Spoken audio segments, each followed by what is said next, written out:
Hello बच्चों, इग्नू के study centre निर्माण कैंपस 2281 सुनाम में मैं डॉक्टर हरिंदर कुमार आप सबका एक बार पुनः हार्दिक अभिनंदन स्वागत करता हूं।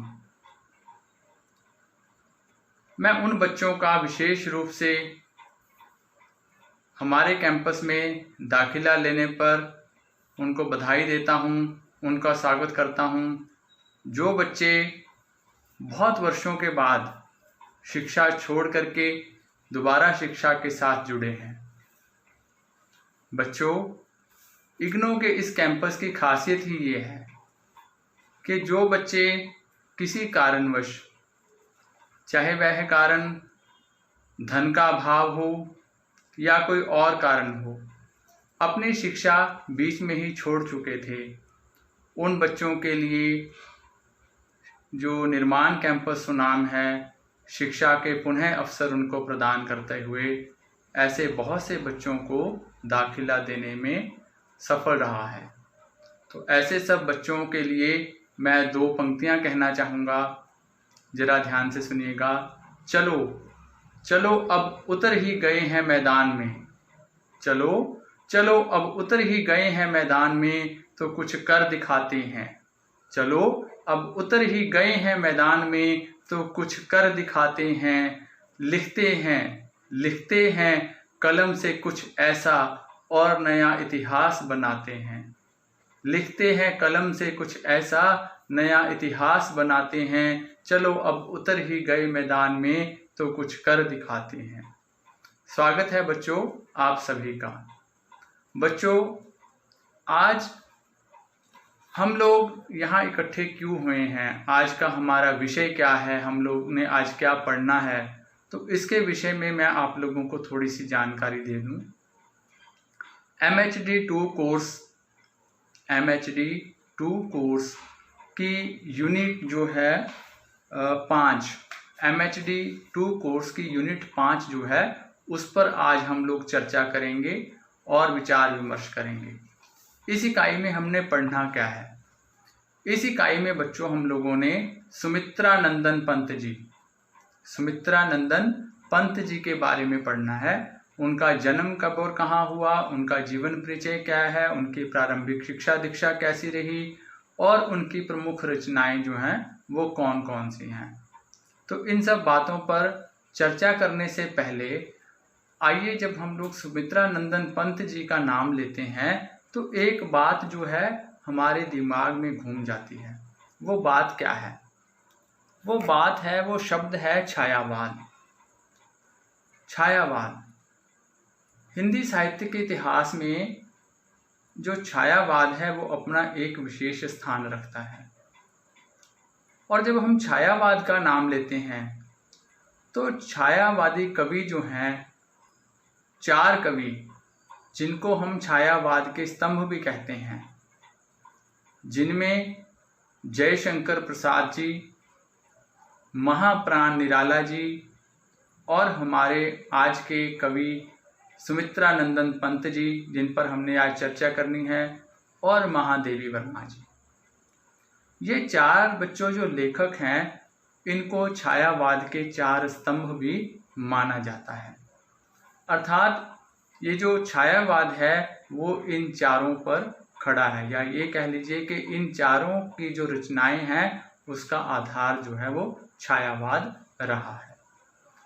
तो सुमित्रानंदन पंत जी के बारे में चर्चा थोड़ी शुरू करता हूँ। सुमित्रानंदन पंत जी का जन्म जो है बच्चों, वो 21 मई सन 1900 में अल्मोड़ा जनपद के कौसानी नामक गांव में हुआ था। एक बार फिर पुनः दोहरा देता हूँ। सुमित्रानंदन पंत जी का जन्म जो है वो 21 मई सन 1900 में अल्मोड़ा जनपद के कौसानी नामक गांव में हुआ था।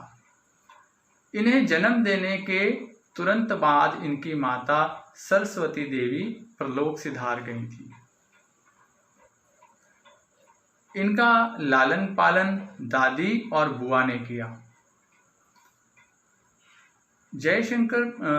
सुमित्रा नंदन पंत जी की जो प्रारंभिक शिक्षा दीक्षा थी बच्चों, वो गांव की पाठशाला में ही इन्होंने अपनी प्रारंभिक शिक्षा जो है वो प्राप्त की। और प्रारंभिक शिक्षा प्राप्त करने के पश्चात इन्होंने 1911 से 8 वर्ष तक अल्मोड़ा के राजकीय हाई स्कूल में प्रवेश लिया और वहां से 9वीं कक्षा तक की पढ़ाई के बाद सन 1920 में काशी से हाई स्कूल की परीक्षा पास की। आगे की पढ़ाई के लिए इन्हें प्रयाग मयूर कॉलेज में दाखिला प्रवेश इन्होंने लिया, लेकिन वहां से भी इन्होंने कॉलेज से अपना नाम कटवा लिया। उसका क्या कारण था? उसका कारण था आज़ादी के असहयोग आंदोलन जो महात्मा गांधी जी द्वारा शुरू किया गया था आज़ादी प्राप्ति के लिए। महात्मा गांधी जी के असहयोग आंदोलन के आह्वान पर इन्होंने कॉलेज से अपना नाम कटवा लिया था। विद्यार्थी जीवन से ही इनकी रुचि जो है वो कविता के क्षेत्र में रही। व्यवसाय में घाटे और पिता के असामयिक निधन से इनकी रचनाशीलता में कुछ समय के लिए व्यवधान अवश्य आया, लेकिन काला कांकर नरेश के छोटे भाई कंवर नरेश सिंह के साथ काला कांकर में रहकर कई वर्षों तक ये काव्य रचना में लीन रहे। सन 1934 में फिल्म जगत के प्रसिद्ध नर्तक उदय शंकर भट्ट ने उन्हें अपने चित्रकल्पना के गीत लिखने के लिए मद्रास आमंत्रित किया। कुछ वर्षों तक भारत के विभिन्न स्थानों का भ्रमण करते हुए 1950 में पंत जी इलाहाबाद में स्थायी रूप से बस गए और इलाहाबाद में स्थायी रूप से बसने के बाद वहां आकाशवाणी में वे हिंदी प्रोड्यूसर और फिर हिंदी परामर्शदाता के पद पर भी इन्होंने कार्यरत किया और जो वहां पर सेवा वो निभाते रहे। लेकिन इन सब के बावजूद भी उन्होंने काव्य रचना जो है वो नहीं छोड़ी और वो निरंतर जो है काव्य रचना के साथ जुड़े रहे। 1961 में इन्हें भारत सरकार की ओर से पद्म भूषण की उपाधि से सम्मानित किया गया। 1961 में इन्हें भारत सरकार की ओर से पद्म भूषण की उपाधि से सम्मानित किया गया।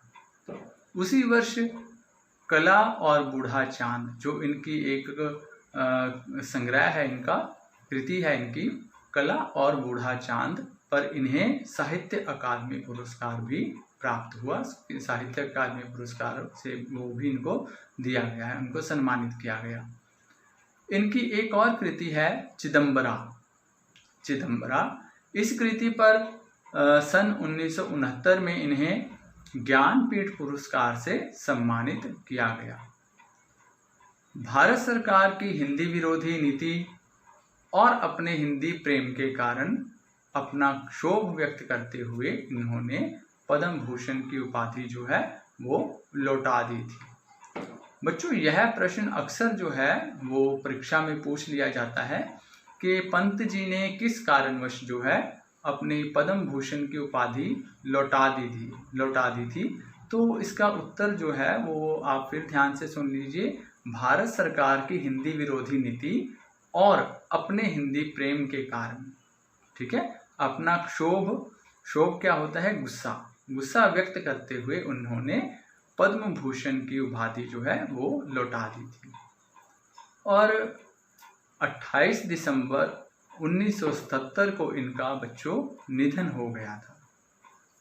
ठीक है, तो ये तो जो मैंने छोटी सी आपको बात बताई है इनके बारे में, ये इनका जीवन परिचय जो था वो कुछ शब्दों में मैंने कहने की चेष्टा की है।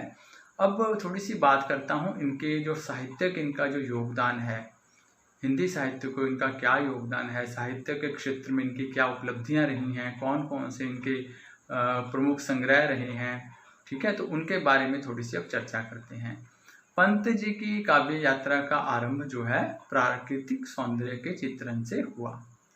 प्रकृति के मोहक रूप पर वे इतने मुग्ध हो गए कि मानवीय सौंदर्य तक की इन्होंने अपेक्षा कर दी। पंत जी छायावादी काव्य धारा के अनुपम शिल्पी हैं। अपनी कोमल और मृदुल प्रकृति के कारण उनकी भाषा में ये गुण अत्यंत सहजता से समाविष्ट हुए हैं। हिंदी खड़ी बोली के परिष्कृत रूप को और अधिक संवारने सजाने में इनका विशेष योगदान रहा है। इनकी भाषा में नाद व्यंजना, प्रवाह, लय, उच्चारण की सहजता, श्रुति मधुरता आदि का अद्भुत सामंजस्य जो है वो देखने को मिलता है हुआ है। शैली की दृष्टि से भी पंत जी ने प्रकृति के मानवीकरण और भावों की समुचित अभिव्यक्ति के लिए अत्यंत सहज अलंकार विधान भी किया है। ठीक है।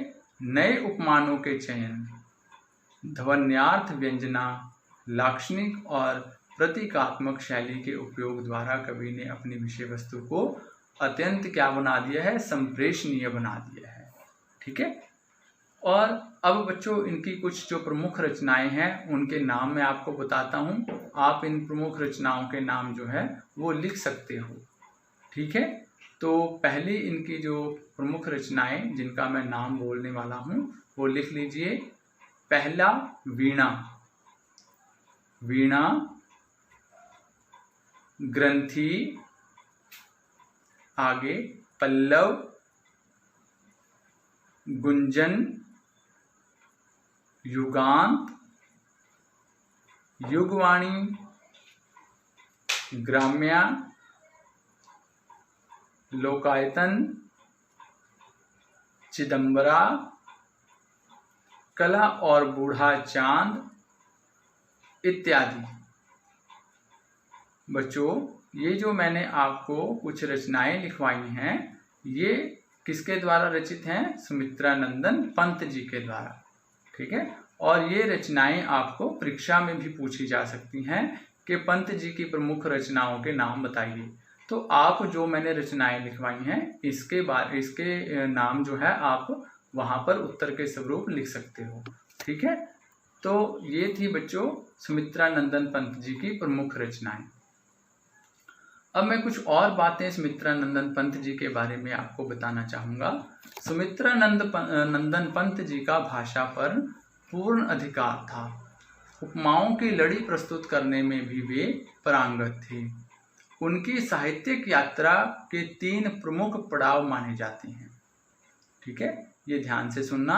उनकी साहित्यिक यात्रा जो थी उसके प्रमुख जो है 3 पड़ाव माने जाते हैं। पहले पड़ाव में वे छायावादी हैं।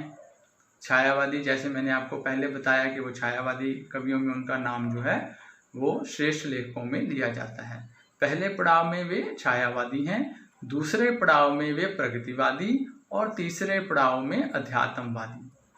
ये तीनों पड़ाव उनके जीवन में आते रहे, बदलाव के प्रतीक भी हैं। जीवन के 18वें वर्ष तक वे छायावादी रहे। जीवन के 18वें वर्ष तक वे क्या रहे? छायावादी। फिर स्वतंत्रता आंदोलन के दौरान मानवता को नज़दीक से देखने के साथ मार्क्स और फ्रायड की विचारधारा से प्रभावित होने के कारण पंत क्या हो गए? प्रगतिवादी हो गए। अर्थात उनकी जो रचनाएं हैं उन पर मार्क्स और फ्रायड की विचारधारा से प्रभाव भी देखा जा सकता है। बाद के वर्षों में जब वह पौंडीचेरी स्थित अरविंदो आश्रम गए तो वहाँ वे श्री अरविंदो के दर्शन के प्रभाव में आए। इसके बाद उनकी रचनाओं पर अध्यात्मवाद का प्रभाव पड़ा। इस प्रकार उनकी ये जो रचनाएं हैं, जो उनकी जो साहित्यिक यात्रा है उसके 3 प्रमुख पड़ाव रहे हैं। हिंदी साहित्य को बृहद रूप में देखने के उद्देश्य से सुमित्रानंदन पंत ने 1938 में रूपाभ नामक एक प्रगतिशील मासिक पत्रिका का संपादन भी शुरू किया था। इस दौरान वे प्रगतिशील लेखक संघ से भी जुड़े रहे। आजीविका के लिए पंत जी ने वर्ष 1955 से 1962 तक आकाशवाणी में बतौर मुख्य प्रोड्यूसर के पद पर भी कार्य किया था। ठीक है। तो ये कुछ और बातें थी बच्चों जो सुमित्रानंदन पंत जी के बारे में, उनके जीवन के बारे में उनके साहित्य के बारे में मैंने आप लोगों को बताई हैं। तो ये बातें आप नोट भी कर सकते हो और चाहो तो आप इसको याद भी कर लो, क्योंकि परीक्षा में आपसे ये बातें जो हैं वो पूछी जा सकती हैं। ठीक है, तो अब चर्चा करते हैं इनकी वो कविताएं जो हमें पाठ्यक्रम में निर्धारित हैं, और उन कविताओं पर थोड़ी थोड़ी हम लोग चर्चा कर लेते हैं कि कौन कौन सी कविताएं हैं और उन कविताओं का विषय और उन कविताओं का उद्देश्य क्या रहा, और उन कविताओं में हमने क्या देखा, क्या सीखा। तो सुमित्रा नंदन पंत जी की 3 कविताएं जो हैं वो बच्चों हम लोगों को पाठ्यक्रम में निर्धारित हैं। कौन कौन सी? पहली है प्रथम रश्मि, दूसरी परिवर्तन और तीसरी भारत माता। तो जो इनकी पहली कविता पहला कविता संग्रह है प्रथम रश्मि, कविता का रचना काल जो है वो 1920 के आसपास का है। यह कविता उनके वीणा नामक संग्रह में संग्रहित है। इस कविता में प्रकृति के अदृश्य व्यापारों के प्रति कौतूहल है। परिवर्तन कविता की रचना जो है वो 1924 में हुई थी। यह कविता उनके प्रसिद्ध संग्रह पल्लव में संकलित है। पल्लव का प्रकाशन जो है 1929 में हुआ था। पंत ने पल्लव काव्य संग्रह के लिए एक विस्तृत भूमिका लिखी थी, जिसे छायावाद का घोषणा पत्र समझा जाता है। परिवर्तन कविता में अतीत की वास्तविकता के प्रति असंतोष है और परिवर्तन का आग्रह है। भारत माता उनके ग्राम्य नामक काव्य संग्रह से ली गई है। ग्राम्य का प्रकाशन वर्ष 1940 ईस्वी है। तो बच्चों, यहाँ आपसे क्या प्रश्न पूछे जा सकते हैं कि उनकी कौन सी कविता जो है वो कब प्रकाशित हुई और किस कविता संग्रह में उसका प्रकाशन हुआ। इस तरह के प्रश्न जो है वो आपसे यहाँ पूछे जा सकते हैं। तो कुछ और चर्चा करते हैं इनकी कविताओं पर। प्रथम रश्मि कविता में प्रकृति के अदृश्य और मूक व्यापारों के प्रति कवि में कौतूहल और विस्मय का भाव है। तो जो कवि है, इस कविता का एक संदर्भ जो है वो प्रातः काल से जुड़ा हुआ है, और दूसरा क्या है, देश के जागरण से। कवि का मानना क्या है कि एक तरफ तो सूर्य उदय होता है और दूसरी तरफ वो भारत का सूर्य उदय अर्थात भारत का स्वर्णिम भविष्य वो देखता है। और रात्रि का ऐसा लगता है कि रात्रि का जो है अवसान हो रहा है, रात्रि जो है वो समाप्ति की ओर बढ़ रही है, और एक नया दिन, एक नई उम्मीद जो है वो उसका प्रभातकालीन सूर्योदय उसका हो रहा है। परिवर्तन कविता में जीवन जगत में परिवर्तन के प्रति कवि की गंभीर सोच जो है वो हमें देखने को, पढ़ने को मिलती है। जीवन की एक रास्ता को तोड़ने के लिए परिवर्तन जो है वो आवश्यक है। ठीक है, जीवन की एक रास्ता को तोड़ने के लिए क्या आवश्यक है? परिवर्तन। सर्वप्रथम कविता में क्षोभ और वेदना का भाव है। सुख का दुख में, उल्लास का विषाद में, सूक्ष्मा का शुष्कता में परिवर्तन होने से यह वेदना पैदा होती है। पुनः कवि दुख से सुख की ओर उन्मुख होता है। अंत में कवि इस निष्कर्ष पर पहुंचता है कि परिवर्तन ही जीवन का सत्य है। परिवर्तन इस सृष्टि के मूल में है। परिवर्तन को कवि ने विभिन्न बिंबों के माध्यम से प्रस्तावित किया है। ऋतु चक्र, शारीरिक दशा तथा वियोग और मिलन की दशा द्वारा परिवर्तन को समझा गया है। अब जो उनकी तीसरी कविता जो हमें पाठ्यक्रम में निर्धारित है, भारत माता, उसमें क्या है? भारत माता शीर्षक कविता में पंत जी का देश प्रेम हम लोगों को दिखाई पड़ता है। भारतीय जीवन की यथार्थ तस्वीर भी यहाँ देखने को मिलती है। भारतीयों के दुख दैन्य को देखकर भारत माता की करुण दशा हो गई है। भारत माता ग्रामवासिनी है। गंगा जमुना उसके आंसू हैं। आंसू इसलिए हैं कि यहाँ 30 करोड़ लोगों को भोजन और वस्त्र नहीं मिल रहा है। यहाँ अधिकांश जनता जो है वो शोषित, भूखी, निर्धन, असभ्य और अशिक्षित हैं। उन्हें देखकर भारत माता की मुस्कान लुप्त हो रही है। मुख पर चिंता की रेखाएं खिंच आई हैं। भारत के गांव में जीवन को देखकर कवि ने भारत माता की यह तस्वीर बनाई है। भारत माता कविता में दुखी भारतीयों की करुण पुकार है। तो बच्चों, ये हमने उन कविताओं की चर्चा की जो कविताएं हम लोगों को पाठ्यक्रम में निर्धारित हैं। तो तीनों कविताओं के रचनाकार कौन हैं? सुमित्रा नंदन पंत जी। और पंत जी की जो ये तीनों कविताएं हैं, इन कविताओं की भाषा क्या है? खड़ी बोली। कविताओं की भाषा जो है तीनों की क्या है? खड़ी बोली। उन्होंने अर्थात किसने? पंत जी ने खड़ी बोली हिंदी को कोमलकांत पदावली से विभूषित नहीं किया। उन्होंने भाषा में एक नए प्रकार का ओजस्वी स्वर भी जो है वो भर दिया है।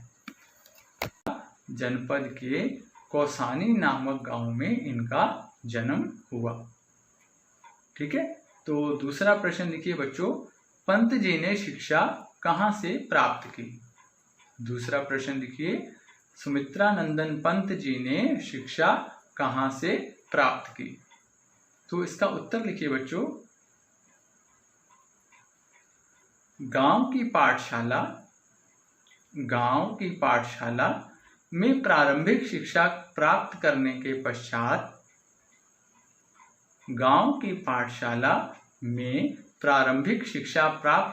के पश्चात इन्होंने अल्मोड़ा के राजकीय हाई स्कूल से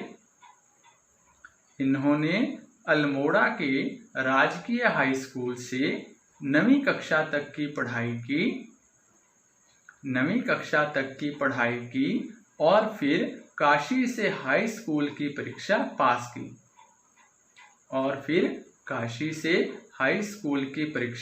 पास की। आगे की पढ़ाई के लिए वे उन्होंने प्रयाग मयूर कॉलेज में प्रवेश अर्थात दाखिला लिया। किस कॉलेज में? प्रयाग मयूर कॉलेज में प्रवेश लिया। तीसरा प्रश्न लिखिए बच्चों, कॉलेज से इन्होंने अपना नाम क्यों कटवा लिया? तीसरा प्रश्न लिखिए, कॉलेज से इन्होंने अपना नाम क्यों कटवा लिया? तो इसका उत्तर लिखिए, महात्मा गांधी जी के असहयोग आंदोलन के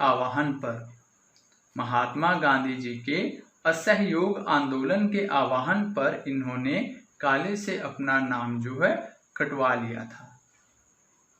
ठीक है, हाँ बच्चों, ये सब प्रश्न जरूरी हैं, लिख लीजिए। ठीक है, तो अगला लिखिए बेटे, पंत जी ने आकाशवाणी में किस पद पर कार्य किया? पंत जी ने आकाशवाणी में किस पद पर कार्य किया? तो इसका उत्तर लिखिए, सुमित्रा नंदन पंत जी ने आकाशवाणी में हिंदी प्रोड्यूसर के पद पर कार्य किया। ठीक है, तो अगला 5वां प्रश्न लिखिए, पंत जी ने जिस मासिक पत्र को शुरू किया था, मासिक होता है जो महीने में एक बार निकलता हो, जिस मासिक पत्र को शुरू किया था उसका नाम बताइए। तो इसका उत्तर लिखिए बेटे, पंत जी ने जिस मासिक पत्र को शुरू किया था उसका नाम रूपाभ है। रूपाभ है। अगला प्रश्न लिखिए बेटे, 6ठा, वर्ष 1961 में इन्हें भारत सरकार की ओर से किस उपाधि से सम्मानित किया गया? वर्ष 1961 में इन्हें भारत सरकार की ओर से किस उपाधि से सम्मानित किया गया? तो उसका उत्तर लिखिए, वर्ष 1961 में इन्हें भारत सरकार की ओर से पद्म भूषण की उपाधि से सम्मानित किया गया। आगे अगला प्रश्न नंबर 7, कला और बूढ़ा चांद कृति के लिए इन्हें कौन सा पुरस्कार मिला? हाँ जी, फिर दोहरा दूं तो सुनिए, कला और बूढ़ा चांद कृति के लिए इन्हें कौन सा पुरस्कार जो है वो प्राप्त हुआ या मिला? ठीक है, तो इसका उत्तर लिखिए बेटे। कला और बूढ़ा चांद कृति के लिए इन्हें साहित्य अकादमी पुरस्कार से सम्मानित किया गया। कला और बूढ़ा चांद कृति के लिए इन्हें साहित्य अकादमी पुरस्कार से सम्मानित किया गया। प्रश्न नंबर 8, ज्ञानपीठ पुरस्कार इन्हें कब और किस कृति के लिए प्रदान किया गया?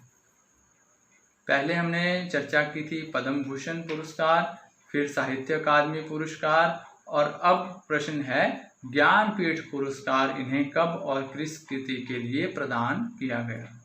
तो इसका उत्तर लिखिए। 1968